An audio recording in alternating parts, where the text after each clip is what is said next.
9 live ನ್ಯೂಸ್ಗೆ ಸ್ವಾಗತ. ನಾನು ದಿಯಾ. ಈಗ ಮೊದಲಿಗೆ ಈ ದಿನದ ಹೆಡ್ಲೈನ್ಸ್. ವಾಣಿಜ್ಯ ನಗರಿ ಹುಬ್ಬಳ್ಳಿಯಲ್ಲಿ ಮತ್ತೆ ಪೊಲೀಸರ ಬಂದೂಕಿನ ಸದ್ದು. ಬೆಳ್ಳಂಬೆಳಗ್ಗೆ ರೌಡಿ ಶೀಟರ್ ಕಾಲಿಗೆ ಪೊಲೀಸರ firing. Rowdy sheeter gang war ಆರೋಪಿ ಬಂಧಿಸುವ ವೇಳೆ ಘಟನೆ. ಗದಗ ಜಿಲ್ಲೆಯ ಮುಂಡರಗಿಯಲ್ಲಿ ಪೊಲೀಸರ ಭರ್ಜರಿ ಕಾರ್ಯಾಚರಣೆ. ಕಳ್ಳತನವಾದ 72 ಗಂಟೆಯಲ್ಲಿಯೇ ಆರೋಪಿಗಳ ಹೆಡೆಮುರಿ ಕಟ್ಟಿದ ಪೊಲೀಸ್.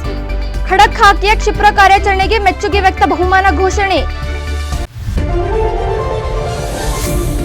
ಪ್ರಾಸಿಕ್ಯೂಷನ್ಗೆ ಅನುಮತಿ ನೀಡಿದ ರಾಜ್ಯಪಾಲರ ವಿರುದ್ಧ ಕಾಂಗ್ರೆಸ್ ಪ್ರತಿಭಟನೆ. ರಾಜ್ಯಪಾಲರ ವಿರುದ್ಧ ಹಾವೇರಿ ಜಿಲ್ಲೆಯ ಶಿಗ್ಗಾಂವಿಯಲ್ಲಿ ಕಾರ್ಯಕರ್ತರ ಘೋಷಣೆ. ಸಿದ್ದರಾಮಯ್ಯನವರ ಹೆಸರಿಗೆ ಮಸಿ ಬೆಳೆಯಲು ನಡೆಸಲಾಗ್ತಿದೆಯಂತೆ ಷಡ್ಯಂತ್ರ. ಈಗ ಇವತ್ತಿನ ಪ್ರಮುಖ ಸುದ್ದಿಗಳು ನಿಮ್ಮ ಮುಂದೆ. ದೇಶಾದ್ಯಂತ ಇರುವ ಎಲ್ಲ ಆಸ್ಪತ್ರೆಗಳನ್ನು ಸರ್ಕಾರ ವಿಮಾನ ನಿಲ್ದಾಣಗಳಂತೆ ಸುರಕ್ಷಿತ ವಲಯಗಳನ್ನಾಗಿ ಘೋಷಿಸಿ ವೈದ್ಯರು ಮತ್ತು ಸಿಬ್ಬಂದಿಗಳು ನಿರ್ಭಯವಾಗಿ ಕೆಲಸ ಮಾಡಲು ಮುಂದಾಗಬೇಕು ಎಂದು ಭಾರತೀಯ ವೈದ್ಯಕೀಯ ಸಂಘದ ತಾಲೂಕು ಅಧ್ಯಕ್ಷ ಡಾಕ್ಟರ್ ಎಂ.ಕೆ. ಭಟ್ ಮನವಿ ಮಾಡಿದರು. ಕೋಲ್ಕತ್ತಾ ವೈದ್ಯೆಯ ಮೇಲೆ ನಡೆದ ಅತ್ಯಾಚಾರ ಮತ್ತು ಕೊಲೆ ವಿರೋಧಿಸಿ ಭಾರತೀಯ ವೈದ್ಯಕೀಯ ಸಂಘ, ಆಯುಷ್ ಫೆಡರೇಷನ್ ಆಫ್ ಇಂಡಿಯಾ, ಆರೋಗ್ಯ ಇಲಾಖೆ ನೌಕರರ ಸಂಘದ ವತಿಯಿಂದ ಶಿವಮೊಗ್ಗ ಜಿಲ್ಲೆಯ ಸೊರಬ ಪಟ್ಟಣದಲ್ಲಿ ಹಮ್ಮಿಕೊಂಡಿದ್ದ ಪ್ರತಿಭಟನೆಯ ನೇತೃತ್ವ ವಹಿಸಿ ತಹಸೀಲ್ದಾರ್ ಮೂಲಕ ಕೇಂದ್ರ ಮತ್ತು ರಾಜ್ಯ ಸರ್ಕಾರಕ್ಕೆ ಮನವಿ ಸಲ್ಲಿಸಿ ಅವರು ಮಾತನಾಡಿದರು. ವೈದ್ಯರ ಮೇಲೆ ಪದೇ ಪದೇ ಇಂತಹ ಪ್ರಕರಣಗಳು ಮರುಕಳಿಸುತ್ತಿದ್ದು, ದೈಹಿಕವಾಗಿ ಹಾಗೂ ಆಸ್ತಿ ಪಾಸ್ತಿಗಳಿಗೆ ಹಾನಿ ಉಂಟಾದ ಸಂದರ್ಭದಲ್ಲಿ ಸರ್ಕಾರ ರಕ್ಷಣೆ ನೀಡಿ ನಷ್ಟ ತುಂಬಿಕೊಡಬೇಕು. ಘಟನೆಗೆ ಕಾರಣರಾದ ವ್ಯಕ್ತಿಗಳ ಮೇಲೆ ಶಿಸ್ತು ಕ್ರಮ ಜರುಗಿಸಬೇಕೆಂದು ಒತ್ತಾಯಿಸಿದರು. ಪಶ್ಚಿಮ ಬಂಗಾಳದಲ್ಲಿ ವೈದ್ಯ ಅತ್ಯಾಚಾರ ಮತ್ತು ಹತ್ಯೆ ಖಂಡಿಸಿ ತುಮಕೂರು ಜಿಲ್ಲೆಯ ಶಿರಾ ಪಟ್ಟಣದ ಸಾರ್ವಜನಿಕ ಆಸ್ಪತ್ರೆಯ ವೈದ್ಯರು ಹಾಗೂ ಸಿಬ್ಬಂದಿ ಭಾರೀ ಪ್ರತಿಭಟನೆ ನಡೆಸುತ್ತಿದ್ದು, ವೈದ್ಯರ ಪ್ರತಿಭಟನೆಗೆ ವಿಧಾನ ಪರಿಷತ್ ಶಾಸಕ ಚಿದಾನಂದ ಎಂ ಗೌಡ ಅವರು ಕೂಡ ಬೆಂಬಲ ವ್ಯಕ್ತಪಡಿಸಿದ್ದಾರೆ. ವೈದ್ಯರು ಹಾಗೂ ಸಿಬ್ಬಂದಿ ವತಿಯಿಂದ ನಡೆಯುತ್ತಿರುವ ಪ್ರತಿಭಟನಾ ಸ್ಥಳಕ್ಕೆ ಭೇಟಿ ನೀಡಿ ಪ್ರತಿಭಟನೆಗೆ ಬೆಂಬಲ ವ್ಯಕ್ತಪಡಿಸಿದರು. ಈ ವೇಳೆ ಮಾತನಾಡಿದ ಅವರು, ಇದೊಂದು ಪೈಶಾಚಿಕ ಕೃತ್ಯವಾಗಿದೆ ಎಂದು ಘಟನೆಗೆ ತೀವ್ರ ಖಂಡನೆ ವ್ಯಕ್ತಪಡಿಸಿದರು. ಅಲ್ಲದೆ ಇಂತಹ ಘಟನೆಗಳು ಎಂದಿಗೂ ಮರುಕಳಿಸಬಾರದು. ಕರ್ತವ್ಯದಲ್ಲಿರುವಾಗಲೇ ವೈದ್ಯೆಯ ಮೇಲೆ ಈ ರೀತಿ ಕೃತ್ಯ ನಡೆಸಿದವರು ನಿಜಕ್ಕೂ ಕ್ಷಮೆಗೆ ಅರ್ಹರಲ್ಲವೆಂದು ಆಕ್ರೋಶವನ್ನು ವ್ಯಕ್ತಪಡಿಸಿದರು. ನಾವು ಇವತ್ತು ನಾನೊಬ್ಬ ಶಾಸಕನಾಗಿ ಭಾರತೀಯ ಜನತಾ ಪಕ್ಷದ ಒಂದು ಜವಾಬ್ದಾರಿ ಇದೆ. ಜೊತೆಗೆ ಒಬ್ಬ ಮಾನವೀಯತೆಯ ಹಿನ್ನೆಲೆಯಲ್ಲಿ ನಾವೆಲ್ಲ ಸಾರ್ವಜನಿಕರು, ನಮಗೇನೇ ತೊಂದರೆ ಆದರೂ ಕೂಡ ಡಾಕ್ಟ್ರನ್ನ ದೇವರ ರೀತಿ ನಾವು ನೋಡ್ತೇವೆ. ಡಾಕ್ಟ್ರ್ ಹತ್ರ ಬಂದರೆ ನಮಗೆ ಸಿಗುತ್ತೆ, ಪರಿಹಾರ ಸಿಗುತ್ತೆ ಅಂತ ಬರ್ತೇವೆ. ಅದು ಮಧ್ಯರಾತ್ರಿ ಇರ್ಬೋದು, ಎಷ್ಟೊತ್ತಾದರೂ ಇರ್ಬೋದು. ಅದು ಕೇವಲ ಪಶ್ಚಿಮ ಬಂಗಾಳದ ಆಸ್ಪತ್ರೆ ಅಂತಲ್ಲ, ಇಡೀ ದೇಶದಲ್ಲಿರ್ತಕ್ಕಂಥ ಎಲ್ಲ ಆಸ್ಪತ್ರೆಯಲ್ಲೂ ಕೂಡ ಈ ರೀತಿಯ ಪರಿಸ್ಥಿತಿ. ವೈದ್ಯರಿಗೆ ಶ್ರಮ. ಈ ಸಂದರ್ಭದಲ್ಲಿ ಆಸ್ಪತ್ರೆಯ ಆಡಳಿತಾಧಿಕಾರಿಯಾದ doctor Srinath, doctor D M. Gowda, BJP ಗ್ರಾಮಾಂತರ ಮಂಡಳ ಅಧ್ಯಕ್ಷ ಚಿಕ್ಕಣ್ಣ, ನಗರ ಮಂಡಲ ಅಧ್ಯಕ್ಷ ಗಿರಿಧರ್, ಮಹಿಳಾ ಮೋರ್ಚಾ ಜಿಲ್ಲಾಧ್ಯಕ್ಷೆ ಉಮಾ ವಿಜಯರಾಜ್, ಪ್ರಧಾನ ಕಾರ್ಯದರ್ಶಿಗಳಾದ ಕದಿರೇಹಳ್ಳಿ ಮೂರ್ತಿ, ರಂಗನಾಥ್ ಹಾಗೂ ನರಸಿಂಹರಾಜು ಸೇರಿದಂತೆ ನೂರಾರು ಕಾರ್ಯಕರ್ತರು, ಜೊತೆಗೆ ಆಸ್ಪತ್ರೆ ಸಿಬ್ಬಂದಿಗಳು ಉಪಸ್ಥಿತರಿದ್ದರು. ನವಲಗುಂದ ಮತಕ್ಷೇತ್ರದಲ್ಲಿ ರೈತರಿಗೆ ಅನುಕೂಲ ಮಾಡಿಕೊಡುವ ನೆಪದಲ್ಲಿ ಪಾರದರ್ಶಕ ಕಾನೂನು ಉಲ್ಲಂಘನೆ ಮಾಡಿ ಚಕ್ಕಡಿ ರಸ್ತೆಗಳ ನಿರ್ಮಿಸಿ ಕೋಟ್ಯಾಂತರ ರೂಪಾಯಿ ಕೊಳ್ಳೆ ಹೊಡೆಯಲಾಗುತ್ತಿದ್ದು, ಸರ್ಕಾರ ತನಿಖೆಗೆ ಮುಂದಾಗಬೇಕು ಎಂದು ಮಾಜಿ ಸಚಿವ ಶಂಕರ್ ಪಾಟೀಲ್ ಮುನೇನಕೊಪ್ಪ ಎಚ್ಚರಿಸಿದ್ದಾರೆ. ನವಲಗುಂದ ಪಾರಂಪರಿಕ ಗುಡ್ಡದಲ್ಲಿ ಅಕ್ರಮವಾಗಿ ಮಣ್ಣು ಕೊಳ್ಳೆ ಹೊಡೆಯುತ್ತಿರುವ ಕುರಿತು ಜನರು ಗಮನಕ್ಕೆ ತಂದಾಗ ಸ್ಥಳ ಪರಿಶೀಲನೆ ನಡೆಸಿದಾಗ ಕಾನೂನು ಮೀರಿ ನಡೆಯುತ್ತಿರುವುದು ಕಂಡು ಬಂದಿದೆ. ಸರ್ಕಾರವು ಪ್ರೈವೇಟ್ ಲಿಮಿಟೆಡ್ ಕಂಪನಿಯಲ್ಲ. ಅಧಿಕೃತ ಆದೇಶ ಪಡೆಯದೆ ಕಾಮಗಾರಿ ಮಾಡಲು ಸಾಧ್ಯವಿಲ್ಲ. ಕ್ಷೇತ್ರದಲ್ಲಿ ಸರ್ಕಾರದ ಪಾರದರ್ಶಕ ಕಾನೂನಿನ ನಿಯಮಗಳನ್ನು ಗಾಳಿಗೆ ತೂರಲಾಗಿದೆ. ನಗರಸಭೆ, ಗಣಿ ಮತ್ತು ಭೂವಿಜ್ಞಾನ ಇಲಾಖೆಯಿಂದ ಯಾವುದೇ ಪರವಾನಗಿ ಇಲ್ಲದೆ ಗುಡ್ಡದ ಮಣ್ಣನ್ನು ತೆಗೆದು ನಗರೋತ್ಥಾನ ಡಾಂಬರ್ ರಸ್ತೆಯ ಮೇಲೆ ಮಣ್ಣು ಹಾಕಿ ಚಕ್ಕಡಿ ದಾರಿ ಎಂದು ಕೋಟಿ ಕೋಟಿ ಹಣವನ್ನು ಲೂಟಿ ಹೊಡೆಯಲಾಗುತ್ತಿದೆ ಎಂದು ಹೇಳಿದರು. ಇವತ್ತು ರಾಜ್ಯದಲ್ಲಿ ನಾವೇನು ಹಗರಣಗಳನ್ನು ನೋಡ್ತಾ ಇದ್ದೀವಿ. ಮೈಸೂರದ ಮೂಡ ಹಗರಣ, ಇನ್ನೊಂದು ಭಾಗದಲ್ಲಿ ವಾಲ್ಮೀಕಿ ಹಗರಣ. ಇವತ್ತು ಅದೇ ಮಾದರಿಯಲ್ಲಿ ನಮ್ಮ ರೈತರ ನಾಡಿನಲ್ಲಿ ಕೂಡ ಒಂದು ಚಕ್ಕಡಿ ರಸ್ತೆ ಹಗರಣ ಆಗ್ತಕ್ಕಂಥದ್ದನ್ನು ಕೋಟ್ಯಾಂತರ ರೂಪಾಯಿ, ಒಂದು ವರ್ಷದಲ್ಲಿ ಕೋಟ್ಯಾಂತರ ರೂಪಾಯಿ ಹಣ ತೆಗೆದುಕೊಂಡು ಬಂದು ಇವತ್ತು ಯಾವುದೇ ಪಾರದರ್ಶಕ ಕಾನೂನನ್ನು ಇವತ್ತು ಪಾಲನೆ ಮಾಡಲಾರ್ದೇನೆ ಇವತ್ತು ಈ ರಸ್ತೆಗೆ ಒಂದು ಪಾರದರ್ಶಕ ಕಾನೂನು ಅಂತಿದೆ. ಇದು ಯಾವ ಯೋಜನೆಯಲ್ಲಿ ರಸ್ತೆ ಆಗ್ತಾ ಇದೆ, ಇವತ್ತು ಯಾವ ಯೋಜನೆಯಲ್ಲಿ ಇದಕ್ಕೆ ಎಷ್ಟು ಮೀಟರ್ ಆಗ್ತಾ ಇದೆ, ಎಷ್ಟು ಉದ್ದ ಇದೆ, ಎಷ್ಟು ದಪ್ಪ ಆಗಬೇಕು ಅನ್ನುವಂಥದ್ದು ಇವತ್ತು ಪಾರದರ್ಶಕ ಕಾನೂನನ್ನು ಸಂಪೂರ್ಣ ಉಲ್ಲಂಘನೆ ಆಗ್ತಕ್ಕಂಥದ್ದು ನನಗೆ ಕಂಡು ಬರ್ತಕ್ಕಂಥದ್ದು. ನಾನೇ ಹಿಂದೆ ಮಂತ್ರಿ ಇರ್ತಕ್ಕಂಥ ಸಂದರ್ಭದಲ್ಲಿ, ಶಾಸಕನಿರ್ತಕ್ಕಂಥ ಸಂದರ್ಭದಲ್ಲಿ ನಗರೋತ್ಥಾನದಲ್ಲಿ ಬಹಳ ದೊಡ್ಡ ಇವತ್ತು ಡಾಂಬರ್ ರಸ್ತೆಯನ್ನು ಮಾಡಿರ್ತಕ್ಕಂಥದ್ದನ್ನು ಇವತ್ತು ಸರ್ಕಾರಕ್ಕೆ ಕೋಟ್ಯಾಂತರ ರೂಪಾಯಿ ನಷ್ಟ ಮಾಡಿ ಇವತ್ತು ಸರ್ಕಾರದ ಮಣ್ಣನ್ನು, ನೀರಾವರಿ ಇಲಾಖೆಯ ಮಣ್ಣನ್ನು, ಇವತ್ತು ನಮ್ಮ ನವಲಗುಂದದ ಪಾರಂಪರಿಕ ಇತಿಹಾಸದ ಒಂದು ಗುಡ್ಡದ ಮಣ್ಣನ್ನು ಇವತ್ತು ನವಲಗುಂದದಲ್ಲಿ ಗಣಿಗಾರಿಕೆಯನ್ನು ಬಂದ್ ಮಾಡಿದ್ದಾರೆ ಸುಮಾರು 10-20 ವರ್ಷದಿಂದ. ಇವತ್ತು ಅಲ್ಲಿ ಸಾವಿರಾರು ಟ್ರಿಪ್ಗಳನ್ನು ಮಣ್ಣನ್ನು ತೆಗೆದುಕೊಂಡು ಬಂದು ಇವತ್ತು ಇಂಥ ರಸ್ತೆಗಳಿಗೆ ಉಪಯೋಗ ಮಾಡ್ತಕ್ಕಂಥದ್ದು ಇದು ಖಂಡನೀಯ. ಮತ್ತು ಈ ಜಿಲ್ಲಾ ಪಂಚಾಯತಿ ರಸ್ತೆ, PWD ರಸ್ತೆ, ನಗರೋತ್ಥಾನದಲ್ಲಿರ್ತಕ್ಕಂಥ ರಸ್ತೆ, PMGSY ರಸ್ತೆಗಳನ್ನು ಇವತ್ತು ಡಾಂಬರ್ ರಸ್ತೆಯನ್ನು ತೆಗೆದುಹಾಕಿ ಇವತ್ತು ಚಕಡಿ ರಸ್ತೆಯನ್ನು ಮಾಡಿ ಇವತ್ತು ಯಾವುದೋ ಒಂದು ಇಲಾಖೆಯಿಂದ ಇವತ್ತು ಹಣವನ್ನು ಪಡಿತಕ್ಕಂಥ ಕೆಲಸ ಇವತ್ತು ನಡೆದಿದೆ ಅನ್ನುವಂಥದ್ದು ನನ್ನ ಗಮನಕ್ಕೆ ಬರ್ತಕ್ಕಂಥದ್ದು. ಇನ್ನು ಚಕ್ಕಡಿ ದಾರಿಗಾಗಿ ಈಗಾಗಲೇ ಹೊಡೆದಿರುವ ಹಣ ಎಷ್ಟು ಎಂಬುದನ್ನು ಹೇಳಬೇಕು. ಯಾವ ಸರ್ಕಾರಿ ಭೂಮಿಯಲ್ಲಿ ಮಣ್ಣನ್ನು ತೆಗೆದು ತೆರಿಗೆ ವಂಚನೆ ಮಾಡಲಾಗಿದೆ ಎಂಬುದನ್ನು ಬಹಿರಂಗ ಮಾಡಬೇಕೆಂದು ಇದೇ ವೇಳೆ ಅವರು ಆಗ್ರಹಿಸಿದರು. ಮುಖ್ಯಮಂತ್ರಿ ಸಿದ್ದರಾಮಯ್ಯ ವಿರುದ್ಧ ಕ್ರಿಮಿನಲ್ ಪ್ರಕರಣ ದಾಖಲಿಸಲು ರಾಜ್ಯಪಾಲರು ಪ್ರಾಸಿಕ್ಯೂಷನ್ಗೆ ಅನುಮತಿ ನೀಡಿರುವುದನ್ನು ಖಂಡಿಸಿ ಸಾಗರದಲ್ಲಿ ಕಾಂಗ್ರೆಸ್ ಮುಖಂಡರು ಹಾಗೂ ಕಾರ್ಯಕರ್ತರು ಬೃಹತ್ ಪ್ರತಿಭಟನೆ ಮೆರವಣಿಗೆ ನಡೆಸಿದರು.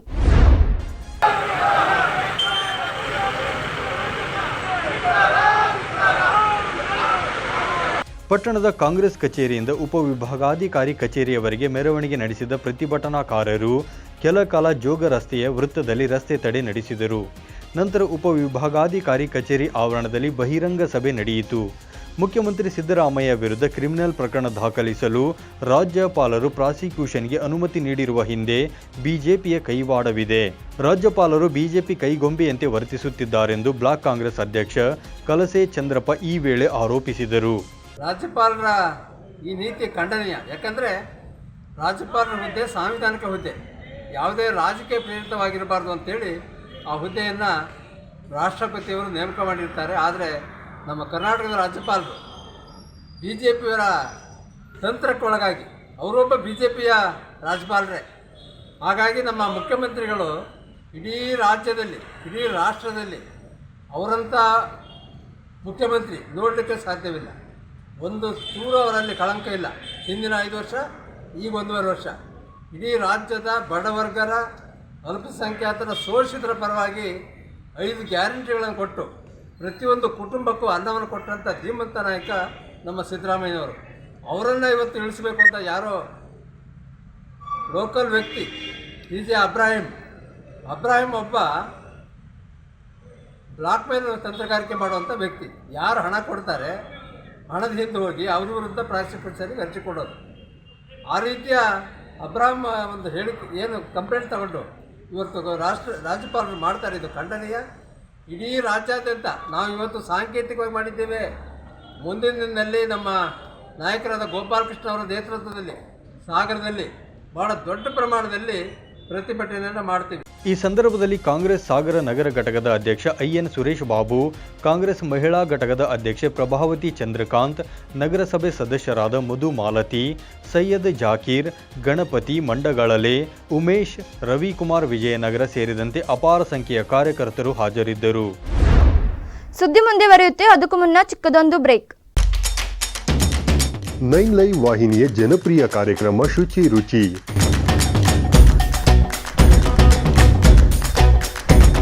ಪ್ರತಿ ಶುಕ್ರವಾರ ಮಧ್ಯಾಹ್ನ 1:30 ಪ್ರಸಾರ, ಮತ್ತೆ ಭಾನುವಾರ ಸಂಜೆ 6 ಗಂಟೆಗೆ ಮರು ಪ್ರಸಾರ. ಅಡುಗೆ ಮಾಡೋ ಹವ್ಯಾಸ ನಿಮ್ಮದಾಗಿದ್ದರೆ ಈಗಲೇ ಕರೆ ಮಾಡಿ ಹೆಸರು ನೋಂದಾಯಿಸಿಕೊಳ್ಳಿ. ನಮ್ಮ ದೂರವಾಣಿ ಸಂಖ್ಯೆ 7411784976. ತೆರೆಮರೆಯಲ್ಲಿರುವ ಗಾನ ಪ್ರತಿಭೆಗಳಿಗೆ ಅದ್ಭುತ ವೇದಿಕೆ ಒದಗಿಸುವ ನಮ್ಮ ದಿಗ್ಗಜರು ಈಗ ನಿಮ್ಮ ಮನಗಳಿಗೆ ಲಗ್ಗೆ ಇಡಲು ಸಿದ್ಧವಾಗಿದೆ. ಇನ್ನು ಪ್ರತಿ ಶನಿವಾರ ಮಧ್ಯಾಹ್ನ 1:30 ನಿಮ್ಮ ನೆಚ್ಚಿನ 9 ಲೈವ್ ವಾಹಿನಿಯಲ್ಲಿ ಪ್ರಸಾರಗೊಳ್ಳಲಿದೆ. ಮತ್ತೆ ಮರುಪ್ರಸಾರ ಭಾನುವಾರ 1:30.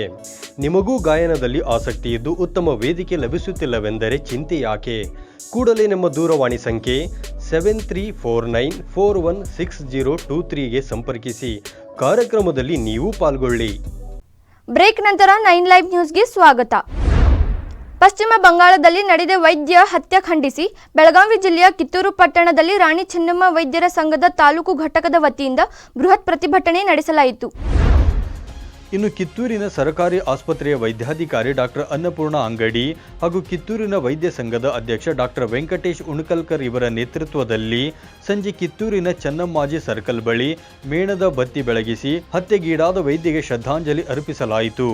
ಮೇಣದ ಬತ್ತಿ ಬೆಳಗುವುದರ ಮೂಲಕ ನ್ಯಾಯಕ್ಕಾಗಿ ಆಗ್ರಹಿಸಲಾಯಿತು.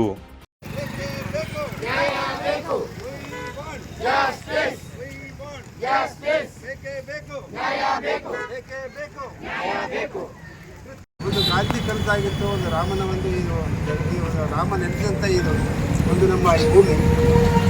ರಾತ್ರಿಯಲ್ಲೂ ಸಹಿತವಾಗಿ ಧೈರ್ಯದಿಂದ ನಮ್ಮಲ್ಲಿ ಮಹಿಳೆಯರು ಓಡಾಡಬೇಕು ಅಂತ ಅನ್ನೋ ಕನಸನ್ನು ಕಂಡಂಥ ಭೂಮಿಯಲ್ಲಿ ಅದರಲ್ಲೇ ಆಗಲಿ ರಾತ್ರಿಯಲ್ಲೇ ಆಗಲಿ ಇಂತಹ ಕೃತ್ಯಗಳು ನಡೀತಾ ಇದ್ದಾವೆ. ಇಂತಹ ಕೃತ್ಯಗಳನ್ನು ತಡೆಗಟ್ಟಲು ಸರ್ಕಾರ ಆ ಕೃತ್ಯ ಮಾಡಿದಂಥವರಿಗೆ ಕಠಿಣವಾದ ಶಿಕ್ಷೆ ಕೊಟ್ಟು ಆ ಭಯನ ಇಟ್ಟರೆ ಇವತ್ತು ಎಲ್ಲರೂ ಧೈರ್ಯದಿಂದ ಮಹಿಳೆಯರು ಓಡಾಡ್ಬೋದು. ಇವತ್ತು ವೈದ್ಯರೇ ಆಗಿರ್ಬೋದು, ಟೀಚರ್ಸ್ ಆಗಿರ್ಬೋದು, ಯಾವುದರ ದಿನಗೂಲಿಕಾರರಾಗಿರ್ಬೋದು, ಯಾವುದೇ ಒಂದು ಫೀಲ್ಡಲ್ಲಿ ಕೆಲಸ ಮಾಡುವಂಥ ಮಹಿಳೆಯರಿಗೆ ಸುರಕ್ಷತೆ ಅನ್ನೋದು ಸಿಗ್ತಾ ಇಲ್ಲ. ಆ ಸುರಕ್ಷತೆಯನ್ನು ಸಿಗಬೇಕಂತಂದರೆ ಸರ್ಕಾರ ಇದರ ಬಗ್ಗೆ ಬಲವಾದ ಒಂದು ಕ್ರಮ ಕೈಗೊಳ್ಳಬೇಕು. ಕ್ರಮ ಕೈಗೊಂಡು ಮಾಡಿದಂಥ ಅಪರಾಧಿಗಳಿಗೆ ಕಠಿಣವಾದ ಶಿಕ್ಷೆ ಕೊಡಬೇಕು. ಎಲ್ಲಿವರೆಗೂ ಅವರು ಕಠಿಣವಾದ ಶಿಕ್ಷೆ ಕೊಡೋದಿಲ್ಲ ಅಲ್ಲಿವರೆಗೂ ನಮ್ಮ ಹೋರಾಟ ನಿಲ್ಲೋದಿಲ್ಲ. ನಮ್ಮ ಹೋರಾಟ ಹೀಗೆ ಮುಂದುವರಿಯುತ್ತೆ. ಈ ಸಂದರ್ಭದಲ್ಲಿ doctor Mahantesh Kalmath, doctor Mohan Angadi, doctor SP Hiremath, doctor Mahesh Hattiholi, doctor Jamadar, doctor Sandeep Bassi ಸೇರಿದಂತೆ ಅನೇಕ ವೈದ್ಯ ಸಿಬ್ಬಂದಿಗಳು, ಪ್ರಖ್ಯಾತ ವೈದ್ಯರು ಹಾಗೂ ಪಟ್ಟಣದ ಗಣ್ಯರು ಉಪಸ್ಥಿತರಿದ್ದರು. ಸ್ವಾತಂತ್ರ್ಯೋತ್ಸವ ದಿನದಂದೇ ಪಟ್ಟಣದಲ್ಲಿ ನಡೆದ ಭಾರೀ ಕಳ್ಳತನ ಪ್ರಕರಣವೊಂದನ್ನು ಗದಗ ಜಿಲ್ಲೆಯ ಮುಂಡರಗಿ ಪಟ್ಟಣ ಪೊಲೀಸರು ಪತ್ತೆ ಹಚ್ಚಿದ್ದು, ಸದ್ಯ ಪೊಲೀಸರ ಕಾರ್ಯಾಚರಣೆಗೆ ಎಲ್ಲೆಡೆ ಪ್ರಶಂಸೆಗಳು ವ್ಯಕ್ತವಾಗಿವೆ.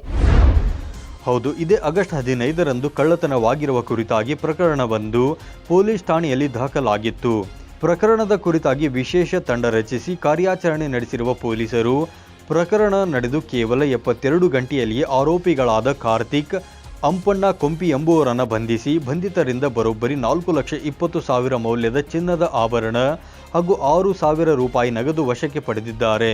ಗದಗ ಜಿಲ್ಲಾ ಪೊಲೀಸ್ ವರಿಷ್ಠಾಧಿಕಾರಿ BS ನೇಮಗೌಡ ವಿಶೇಷ ತಂಡ ರಚನೆ ಮಾಡಿದ್ದು, ಹೆಚ್ಚುವರಿ ಪೊಲೀಸ್ ಅಧೀಕ್ಷಕ MB ಸಂಕದ್, DSP ಪ್ರಭುಗೌಡ ಕಿರೇದಳ್ಳಿ ಮಾರ್ಗದರ್ಶನದಲ್ಲಿ ಮುಂಡರಗಿ ಠಾಣಾ police inspector Manjunath Kusugal, PSI VG Pawar ನೇತೃತ್ವದಲ್ಲಿ ಪೊಲೀಸ್ ಸಿಬ್ಬಂದಿಗಳು ಕಾರ್ಯಾಚರಣೆ ನಡೆಸಿದ್ದಾರೆ.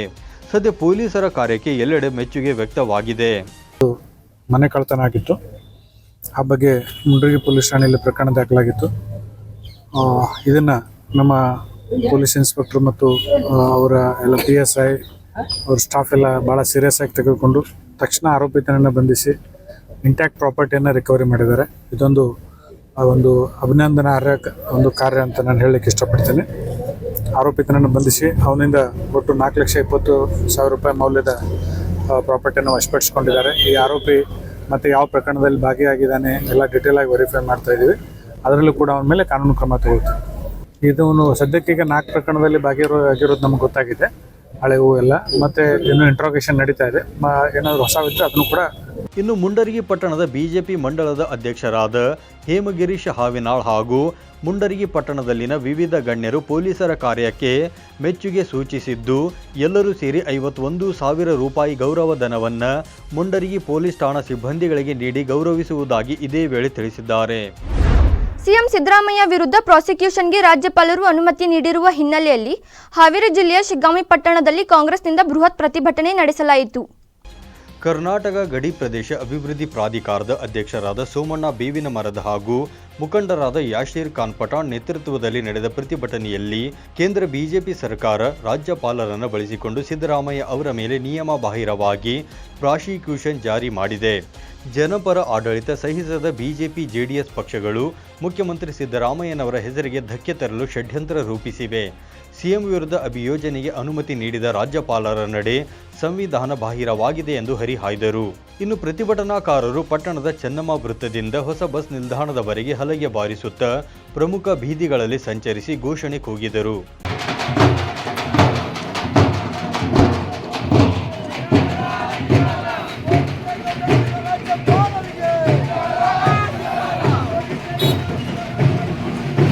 ಈ ಸಂದರ್ಭದಲ್ಲಿ ಜಿಲ್ಲಾ ಕಾಂಗ್ರೆಸ್ ಅಧ್ಯಕ್ಷರಾದ ಸಂಜೀವ್ ನೀರಲಗಿ, ಬ್ಲಾಕ್ ಕಾಂಗ್ರೆಸ್ ಅಧ್ಯಕ್ಷರಾದ ಬಿಸಿ ಪಾಟೀಲ್, ಎಂಜೆ ಮುಲ್ಲಾ, ಮಾಲತೇಶ್ ಸಾಲಿ, ಪುಟ್ಟಪ್ಪ ಜಲದಿ, ಶ್ರೀಕಾಂತ್ ಪೂಜಾರ್, ಹನುಮಂತ ಬಂಡಿವಡ್ಡರ್, ಸುಭಾಷ್ ಮಜ್ಜಿಗಿ ಸೇರಿದಂತೆ ಅನೇಕ ಮುಖಂಡರು ಹಾಗೂ ಕಾರ್ಯಕರ್ತರು ಉಪಸ್ಥಿತರಿದ್ದರು.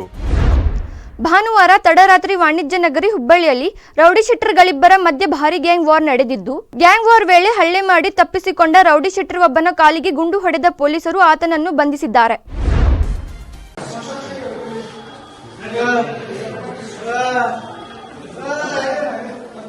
ಹೌದು, ರೌಡಿ ಶೀಟರ್ಗಳಾದ ಜಾವೂರ್ ಮತ್ತು ಆಫ್ತಾಬ್ ಕರಡಿಗುಡ್ಡ ಎಂಬುವರ ಗ್ಯಾಂಗ್ ನಡುವೆ ಭಾನುವಾರ ತಡರಾತ್ರಿ ಭಾರೀ ಮಾರಾಮಾರಿ ನಡೆದಿದೆ. ಗಲಾಟೆ ವೇಳೆ rowdy sheeter Aftab Karadigudda rowdy sheeter Javoor ಮೇಲೆ ಹಲ್ಲೆ ಮಾಡಿ ಪರಾರಿಯಾಗಿದ್ದನು. ವಿಚಾರ ತಿಳಿದು ಸೋಮವಾರ ಬೆಳಗ್ಗೆ ಪೊಲೀಸರು ರೌಡಿ ಶೀಟರ್ ಆಫ್ತಾಬನನ್ನು ಹಿಡಿಯಲು ಹೋದಾಗ notorious rowdy sheeter Aftab Karadigudda ಪೊಲೀಸರ ಮೇಲೆಯೇ ಹಲ್ಲೆ ಮಾಡಲು ಮುಂದಾಗಿದ್ದನು. ಈ ವೇಳೆ ಕಸಬಾಪೇಟೆ ಪೊಲೀಸರು ಆತ್ಮರಕ್ಷಣೆಗಾಗಿ ರೌಡಿ ಶೀಟರ್ ಆಫ್ತಾಬ್ ಕರಡಿಗುಡ್ಡ ಕಾಲಿಗೆ ಗುಂಡು ಹೊಡೆದಿದ್ದಾರೆ.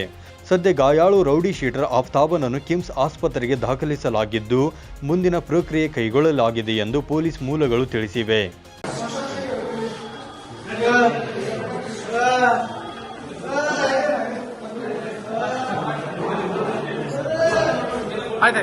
ಇನ್ನು ಘಟನೆಯ ಮಾಹಿತಿ ತಿಳಿದು ಹುಬ್ಬಳ್ಳಿಯ ಕಿಮ್ಸ್ಗೆ ಭೇಟಿ ನೀಡಿದ ಮಹಾನಗರ ಪೊಲೀಸ್ ಕಮಿಷನರ್ ಎನ್ ಶಶಿಕುಮಾರ್ ಘಟನೆಯ ಕುರಿತಾಗಿ ಸಮಗ್ರ ಮಾಹಿತಿ ಪಡೆದಿದ್ದು ಮುಂದಿನ ಕ್ರಮಕ್ಕೆ ಸೂಚನೆ ನೀಡಿದ್ದಾರೆ. ಇವಿಷ್ಟು ಹೊತ್ತಿನ ಪ್ರಮುಖ ಸುದ್ದಿಗಳು. ನಿರಂತರ ಸುದ್ದಿಗಳಿಗಾಗಿ ನೋಡ್ತಾ ಇರಿ 9 ಲೈವ್ ನ್ಯೂಸ್. ಇದು ಸತ್ಯದ ಪ್ರತಿರೂಪ.